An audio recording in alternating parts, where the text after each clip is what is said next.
السلام عليكم، ازيك عليكم يا السلام. سارة؟ ايه تمام الأخبار؟ الحمد لله. احكي لنا كده تجربتك مع عملية التكميم. أنا كان وزني قبل العملية وصل لحد 100 كيلو. بدأت حركتي تبقى صعبة، دي النفس، يعني صعوبة بشكل عام. الملابس ما بقى في لاقي أي شيء مناسب، اللي خلى يعني نفسيتي تتعب تبقى بنزول. خدت قرار العملية بعد ما قعدت معك في نفس اليوم. الحمد لله يعني ارتحت لك، مع إني بصراحة أنا زرت أطباء من قبل يعني، بس سبحان الله ارتحت مع حضرتك وتوكلنا على الله. وبعد تاني يوم تقريبا عملنا العملية. حاليا وزني بعد 6 شهور 77. طبعا حياتي فرقت كتير الحمد لله. صرت أقدر أتنفس أتحرك براحة من غير تعب، في نشاط أكتر. لما أدخل أشتري ملابس لا ادوني مقاس أصغر، فالنفسية طبعا تغيرت كتير. فالحمد لله ولسه مستمرين لنوصل للمثالي بإذن الله. الحمد لله الحمد لله. كان في وجع جامد يوم العملية؟ كان في تعب شديد ولا الموضوع كانت كان تعب يعني لا، محتمل مقبول نوعا ما يعني. مش انا بصراحة كنت متخيلة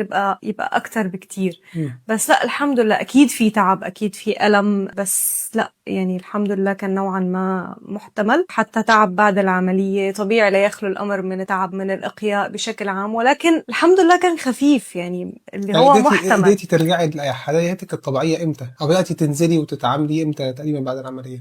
لا بعد كم يوم يعني الحمد لله بتحرك بالبيت، بنزل بمشي في الشارع بتحرك. لا يعني يومين 3 تقريبا صرت قادرة أقوم أقعد أتحرك. هو أول يومين بس اللي هي تعتبر التعب. لكن بعد كده يعني هو فعلا الموضوع بعد 3 أيام زي ما بنقول للناس الحمد تقدر لله تمارس حياتك بيبدأ واحدة خلاص واحدة الواحد واحدة واحدة طبيعي. طيب، بتخف.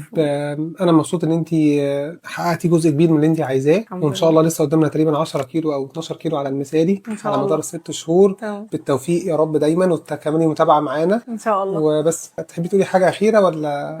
الله يعطيك العافية طبعا، والشكر لله ثم إلك ربنا يخليك ربنا وللتيم يخليك. كله. إن شاء الله نوصل للمثالي بقى إن معكم. شاء الله إن بإذن شاء الله. الله. ماشي يا سارة، شكرا ليك.